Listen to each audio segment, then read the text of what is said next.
Nathan Pierce coming to you on another episode of Red Talks. And with me today, I have Tyler Hatton. Tyler, say hello, introduce yourself. Hi, everybody. I'm Tyler. So this episode is a little different. Tyler won a competition. First, though, I'm a little embarrassed because he's won the chair competition. If we look at the chair I've got today, that's a serious chair, Tyler. I mean, you must hack some serious code in that thing. Yeah, it's my hacker chair. It's a bit overkill, but I like it. It's comfortable. That's all that matters. That's awesome. So that's not what we're actually here to talk about today, but I just try and throw you off at the beginning. Yeah, so you work for WWT. Tell us first, what do you do at WWT? Yeah, so I work internally within IT operations inside of WWT as an applications administrator. I've been working with specifically our F5 devices for probably the last 4 years. And now I'm kind of like the subject matter expert of all things F5 within operations today. So cool. So we've had both Mark Wall and Joel King from WWT on before. So you're the one that keeps things running so that they can be out there keeping things running. Is that a fair kind of assumption? Yeah, I think that's the best way to sum it up. I keep the lights on. Typical operations crew. Yeah. Okay, that's cool. So you recently had an internal hackathon, was it? Tell us why? Explain. Yeah. So really, it's part of a larger innovation effort. So basically, within internal IT, I think it's 2 days within every month, we get some time to do some sort of innovation project that we want to work on. So I think it's usually the last Thursday and Friday of each month. And then every year we have this hackathon competition where we kind of take our best project, we take our best project and then we present that to IT leadership and then the executives within the organization and then kind of the rest of the organization as a whole to kind of just show off what we've been doing, at least within internal IT and I guess within the organization as a whole from a innovation standpoint. So it's really cool. Well, I mean, that's a huge investment. I didn't realize it was like a couple of days a month. That's great that the organization sort of lets you go down that path. And I'm hoping other organizations are following suit and doing that as well. But I got a question for you there, though, is how much of the time spent during those days leads to innovations and changes in the way that you're doing things? Is it just a playground, or are you guys actually changing the way that the things are run sometimes? Yeah, so I don't want to give exact percentages of that, but what I can say is they're definitely beneficial and that there have been products that we have released in our environment today that have came out of these hackathons and innovation days. So for example, there's functionality built into our time card system, or actually maybe the best example is our time card system. So the way that we do, basically almost every employee within Worldwide today has to do some sort of time card. And the way that it was done, 3 or more years ago, was directly within Oracle ERP. That system was terrible. I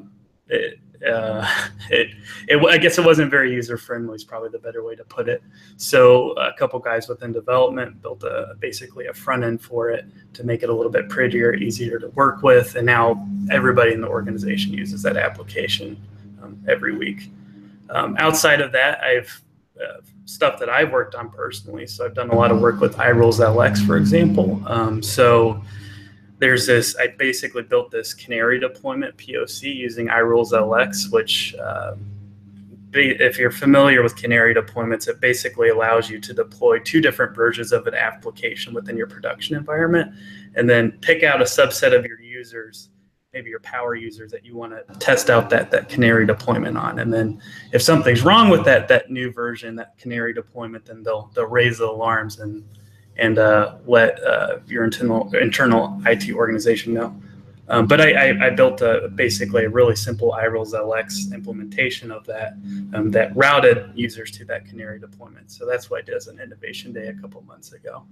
And wow, we're getting closer to that's a really cool solution. And for those unfamiliar, iRules LX, iRules are the data plane scripting language on F5's big IP platform. iRules LX, the LX standing for language extension. That's the next generation of that. It allows you to do far more. And it's moved, well, it still supports Tickle, but also Node.js. So you get a lot more functionality and capability there. So that's a really cool idea, though. I mean, you've brought kind of modern practices, but you're using infrastructure that to support and maintain that capability for a modern practice of like doing a canary deployment. I mean, I love that approach that you guys seem to have of just continuous improvement. Let's not just always do things the way we've always done them because that's the way we've always done them. Why do that? Like, it seems to be quite a culture throughout WWT to sort of always go down this continuous improvement path. Is that a fair statement? Yeah, I think that's certainly the mandate. So I think it was yesterday I was in a larger meeting with the vice president of IT, where it's kind of like we get this large group or round table together where we give feedback on how we feel the organization is going. And honestly, that one of the main themes that I kind of got back from again the VP of IT was, innovate, automate, streamline this process, make infrastructure more scalable. Really, that overall, I think it's overused, but that DevOps mentality of we need to start treating IT as a business, and we need to really kind of be quicker on meeting the demands of the business. So that's really kind of if you look at many of the projects within these innovation days and in these hackathons, that's kind of what are the big ones, or the big theme that we always try to work towards. And when you look at the main themes of the hackathon, I think one of them was software-defined networking, which again is how do you make your infrastructure more scalable? That's really what that plays towards. And then I think it specifically called out automation too. So overall, the idea is how can we make a faster IT organization, or how can we meet customer demand a lot faster than what we do today? So this leads us on nicely to the solution you created that recently won, but I would love to think it won just because of the name. Right. So tell us a little bit about what you did in the last hackathon. Yeah. So I guess I'll just give the name. So I built something called the Poor Castrator, which is it stands for proxy orchestrator. And it really plays towards that idea of building a more scalable and usable environment, which is I effectively built an abstraction layer that kind of sits on top of our info blocks and our F5 LTMs and our F5 GTMs, which we have across data centers. And it basically goes through what a typical workflow of a application integration is. So basically building out that full proxy stack, or that full web stack, or full application stack on the fly. Something that I think many other products are kind of working towards today. So I can kind of show what that workflow looked like before, if you want to see something like that. Yeah, please do. If you've got anything to show the audience, I'm sure they'd love to see it. So I feel like this is probably what sold it the most. Let me share my screen. I apologize. Let me see. Let me try this. Can you see that all right? Yep, here we go.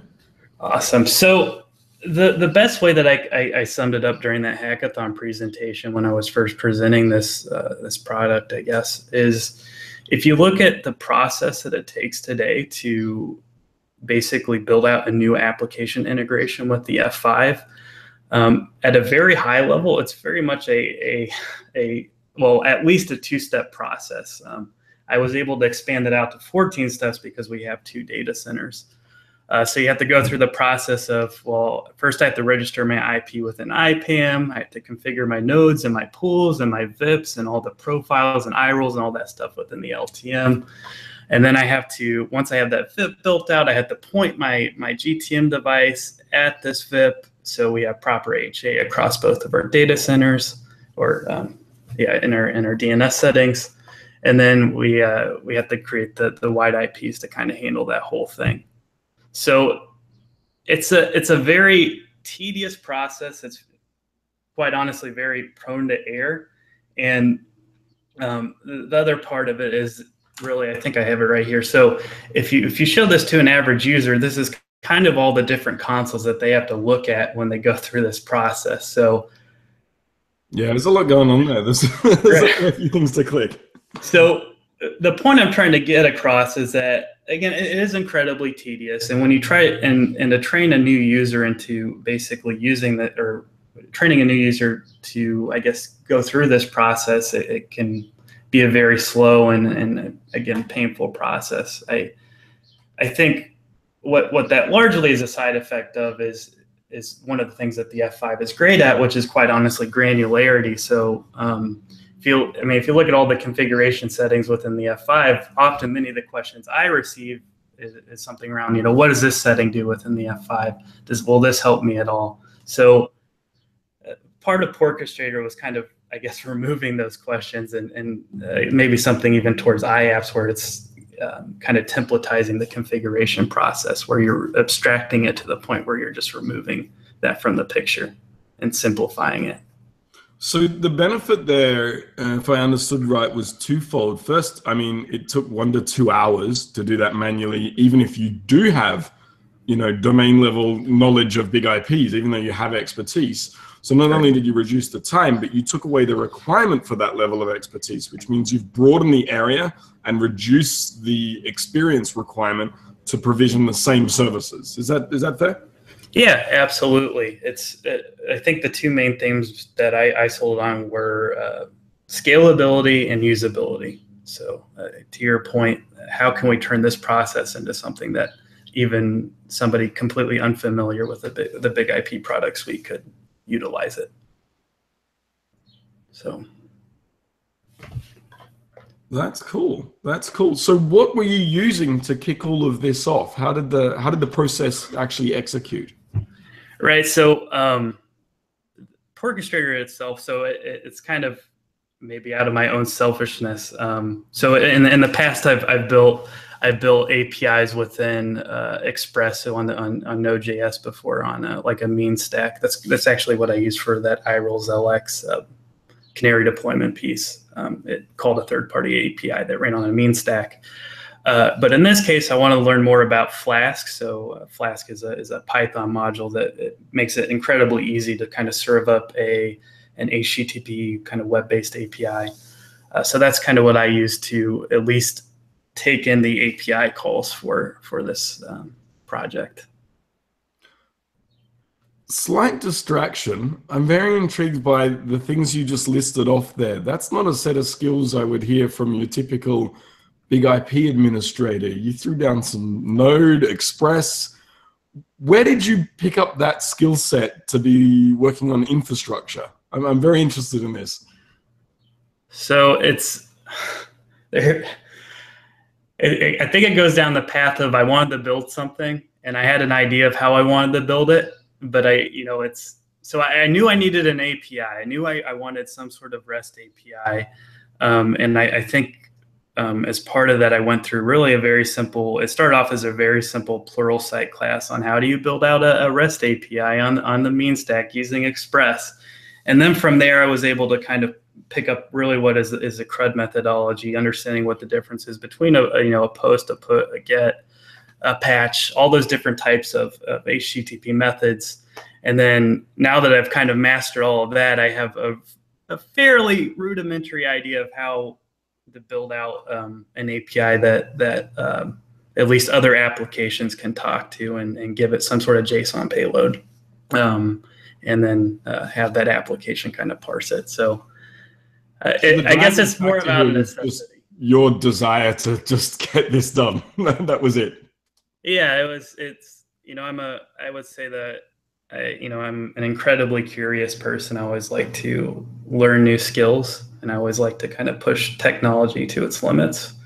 And when you look at something like iRolls-LX, that's basically what it lets you do with the big IP platform. It expands out the functionality of that platform significantly compared to the old TCL or TCL code. I think they're getting to the point where it's going to have to stop being called a physical or virtual appliance, and it's more of a platform now, with especially with the node stuff that's been put on there. It's because a platform's something you build upon, versus an appliance is just something you implement and configure. I think there's a big transition going on there. Yeah. So something else that I didn't bring up in my initial points is I foresee that I can definitely see I guess for the big thing is for our F5s to remain relevant within our organization today, within our IT infrastructure, they really need to be more of a platform. And what I mean by that is, this stuff right here, all these different menus and stuff like that, I don't want that stuff to be a blocker from my development team to be working in the F5s. Honestly, my long-term vision is that the F5 should be something that our developers work in. We have a very large Node.js development community at Worldwide today. And if we could bring those developers into our F5 devices and start developing code around these devices, I think the results could be amazing. The best example I can think of today of where we could do that and where that opportunity is that there's two applications I can think of. So we have one called API Router, which basically routes API requests. It's an HTTP proxy. That's what it does. And then we have one called OAPI, which is kind of like our OAuth or our token-based authentication mechanism that we use today. Both of those applications are fairly simple applications. And the main function that they serve is basically to proxy and route traffic. I see no reason that we couldn't just put those things within the F5 today. But to do that, we have to kind of build out this initial functionality of simplifying this process of deploying code to it. So that's part of my play right now. Is it not only helps my team, but it gets us closer to that vision of turning the F5 into a development platform. So that last point you made, I think that's something that maybe people don't sit back and realize. Like you can't just day one say I'm going to automate everything. There's levels of abstraction that need to be put into place, because what you don't want to be doing is taking the nuances of someone else's configuration schema and spilling that into orchestration tools. We need to have these levels of abstraction in place for higher order orchestrators to not have to be bothered with those nuances. And therefore there's layering that goes on. You can't just try and go, right, everything's got an API, I'm going to just use the APIs as of tomorrow. It just doesn't work that way, does it? No, not at all. So that's that, you talk about that, and that's kind of the state that basically our PaaS solution was in the past. So before we ran WebLogic, Oracle WebLogic, and I don't know how familiar you're with that, but basically it's a Java enterprise, a Java container that you can deploy WAR files to. But as a result of that, over time, what we saw was we had developers that were interested in developing Node.js code or PHP code, or really building out. They started asking questions about how can we make this platform faster so we can deploy code on the fly at any time, and there isn't a downtime associated with it. So as a result, we basically built out a full cloud Foundry environment, and that's where we're deploying code today. So from an applications, or really the endpoint, from an endpoint standpoint, that's where we have gone. It's very much it's a question of how can we build a CI pipeline around this process and make things faster and more reactive, I guess. That's really cool. I don't want to put you on the spot, and I know you can't run this in production just for my demonstration purposes. Are you able to show us any more of it, or how it works? Do you have like a lab or anything maybe? Yeah, absolutely. So that'd be cool. I'm a visual person. I need to see stuff. Yeah, I got kicked out of my InfoBlocks box. So when I first showed off this integration, or this proxy layer, really what I showed off was a very simple a chatbot implementation of it. So let me show you two things for that, because it probably sells it a little bit more. Let's see. Just while you're loading that up, a couple of episodes ago, we had on Jason Hand, who was the author of the O'Reilly book, Chat Ops. Good book. Yeah, I learned a lot from chatting with that guy, actually. That got me started on my own couple of ChatOps projects as well. So very interested in that area of technology. So, well, so the interesting thing about that is I think probably 3 or 4 of the hackathon projects were specifically chatbot related, which I thought was really interesting. I thought I was going to be a little bit more unique with my implementation, but okay, everybody likes robots. I mean, come on, you put the word robots into your submission for anything, it's going to get somewhere, isn't it? Yeah, I think it shows really how much at least Slack has taken off recently, and or related solutions. I'll put it that way because we run Cisco Spark internally. So really the overall vision for this, before I show off, is again the Poor Castrator is supposed. The idea is it's supposed to be a unified abstraction layer that kind of talks to these GTM, IPM, and LTM devices.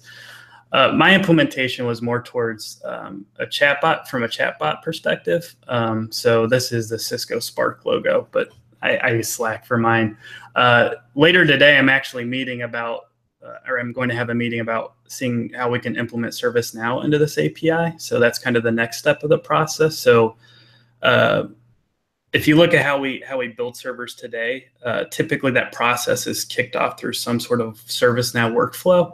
And I'd like to kind of keep that standard going. So how can we build out VIPs through the ServiceNow workflow? And then I think the next step after that is really building in those integrations into Jenkins. So build it into our CI/CD workflow. So a VIP is effectively built out when a new application is deployed.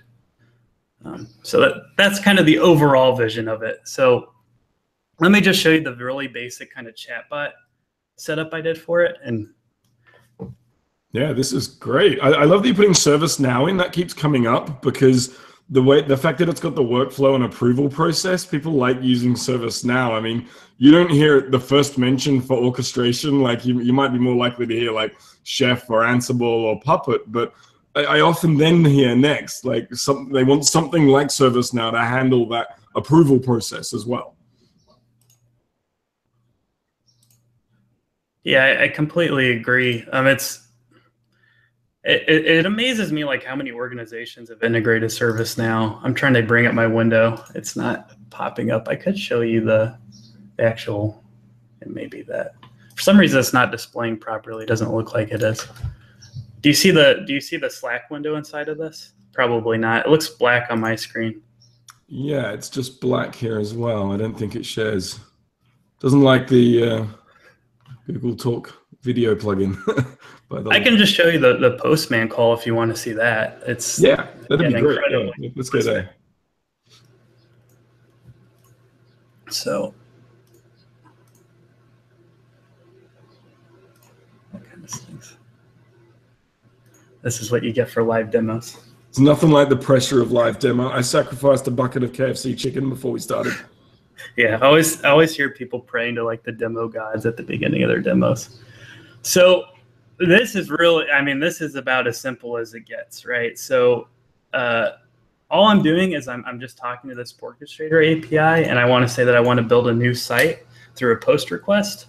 And then I basically feed it a very simple JSON payload that says, all right, I want this to be the domain name. I want this to be the port for the VIP I'm going to create. So at WWT, we have environments. So we have a dev, test, and production environment. I think that's fairly similar to other organizations. So I specify an environment, and then I say what network domain I want it to be in. So internal, DMZ, something similar to that. Then do I want it to be GTM enabled? So do I want to configure in the GTM? And then what nodes do I want this VIP to feed to? And then I hit send, and let's hope it works. Cool. That actually worked really well. And very fast. Yes, really fast. So at least I have that on my side from a demo perspective. So this is something I need to work on a little bit more, but this is kind of the response you get back, right, from the HTTP request or the post response. And what it does, it just lists out the different VIP configurations for the devices that it built it out on. So I think this is my DC1 device. So it's on the 192.168.145 network. And then if I scroll down, it also builds one out on the DC2 device, which also identifies it with the DC2 attribute. And it's on the 192.168.146 network. So at that point, it's, and I can also show you the info block screen for it. So let me share that to kind of prove that it built the whole thing. I'm not making things up, which I promise I'm not. Yeah, the best demo is where it just spills back the same JSON every single time from Netcat. Right. So then somebody asks you to demonstrate tearing it down, and it's like, I can't. Don't get me wrong. The thought went through my mind when I gave the original demo. I'm like, this could go really wrong. Should I just fake the whole thing? You know, I've seen an increasing amount of pre-recorded demos happening at conferences now. Yeah, I think that's the fight. Where's the DevOps culture of fail fast and fail forward? Yeah, it's funny. I had that conversation yesterday. It's like, it's easy to say that until you have people complaining to you about availability. And then it's like, but I was told to fail fast. But so from an IPAM perspective, this is kind of the host record, I guess is what it's called, that it's built within IPAM. And this is running within my own lab. So it's, again, very simple. And then from a, let me think what my, oh. And I can show you one of my F5 devices for that too.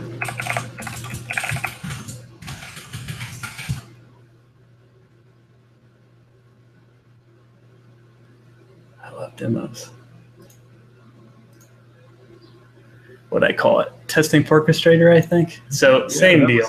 That's what came through. Creates it. And then it created the same thing on DC2 if you want to see that. But I keep going through these devices. I mean, that's what it does, is it really turns what that painful process, and really what I'm showing you here of jumping through all these different consoles and creating them, it does it all kind of for you. It makes it really simple. No, that's great, because it was just a single declarative interface you posted to, and that went off and talked to multiple imperative interfaces.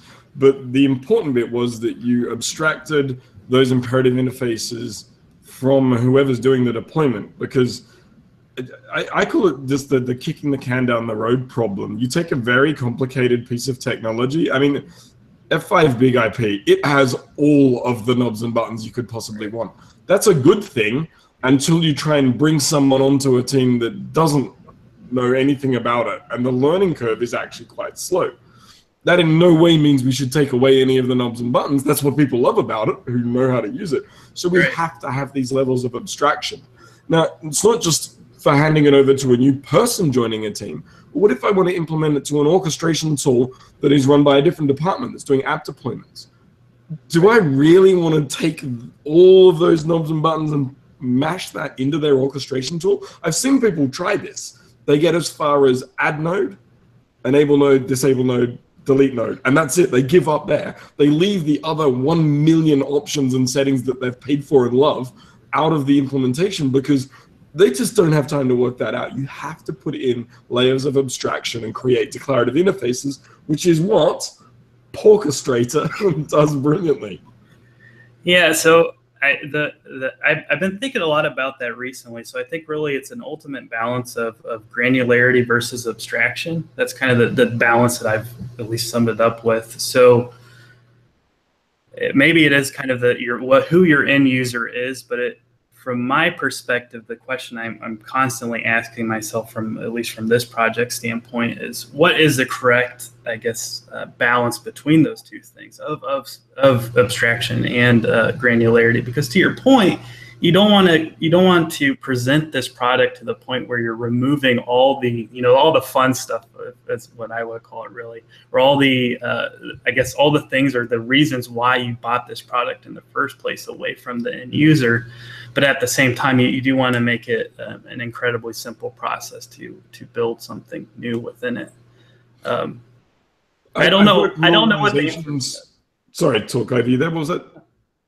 I don't really know what the answer is yet for that question. I think if you look at something like IApps, for example, I think to a certain extent, you guys have the right idea. It's all right. We're first going to give you this template on building out this virtual server and the pools and all the configuration objects for it. But if you want to make any changes outside of this template, then remove the strict updates or whatever it's called from it. So maybe it's something similar to that, but we'll see. I think it depends on environment. There's two different angles to this. I've seen a lot of people have success by not trying to automate 100%. The organizations that have come in and said, you know what, I'm going to target initially, I'm only going to aim for 80% automation, and then I can really focus on the 20% of those weird protocols or services that just won't comply to any kind of templating or automation, but I've only got to work on 20% of my workload now. So then I have the time to do it properly. I think that's a really clever way to get started. Focus on 80%, the things you're doing nearly every week, again and again without change, automate the hell out of that. And just promise yourself to never do any of that again. And then the other angle is like the maturity of the client or the customer. And that customer could be a person, or it could be another department's automation tool. It comes down to how much you want to expose and their capability of understanding what you've exposed. And anyone who's been to one of my like exec briefings or a conference I've talked at will have heard me talk about McDonald's. I always bring it back to McDonald's. They were successful because they took your choices away. You can have a Big Mac meal, sure, pick the drink, but you're getting a Big Mac. And that layering of working out, right, I'm going to make something, I'm going to do all my research, I'm going to do all my testing, I'm going to find out that this fits like 99% of what people who come in the door want. And then that other 1%, I'm willing to not give those options to be able to scale. And if scale's the big driver for you, if it's all about scale, how quick you can respond to change and route to market, then yeah, go that McDonald's approach. Give them 3 options and say, pick one of the 3. If it's not one of the 3, you go into the queue where us operations people manually will work out what you're needing. But give them that choice of going down that path. And it's amazing how many people who used to want to dictate every single norm and feature and button will turn around and go, well, if I just give up that one thing that I didn't even know what it really did, actually I can have it deployed today automatically. Yeah, I think that's an excellent point. I think, well, the engineer side of me, you know, I want to boil the ocean. I want to offer a product that can do everything. But often what I hear from my own manager is it's really the 80-20 rule. Can you offer a product that can handle 80% of your use cases? Which I think in this case, if you look at WWT today, I mean, probably 95% of the traffic that goes through our F5 devices today is HTTP based.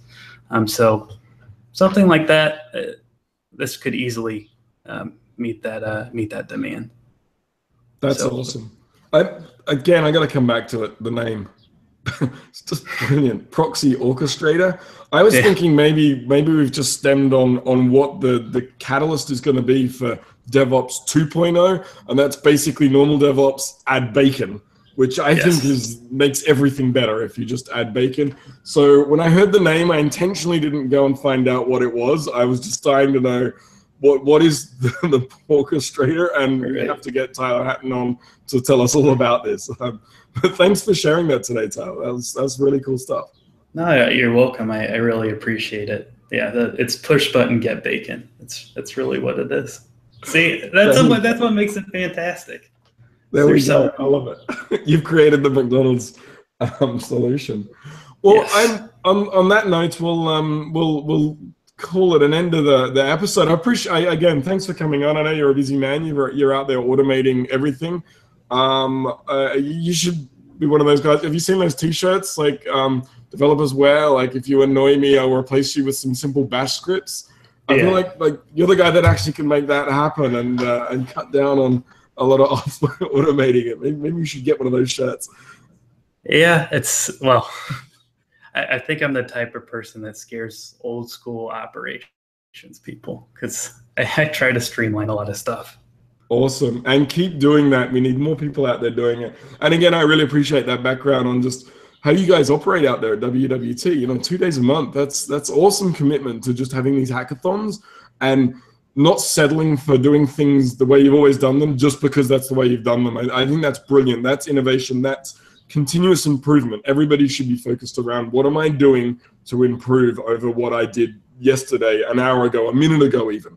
That's a great approach. So yeah, thanks, Tyler. Yeah, you've been listening to Nathan Pierce from F5 Networks, me, and Tyler Hatton from WWT. See you later, Tyler. See you later. Thanks, everybody.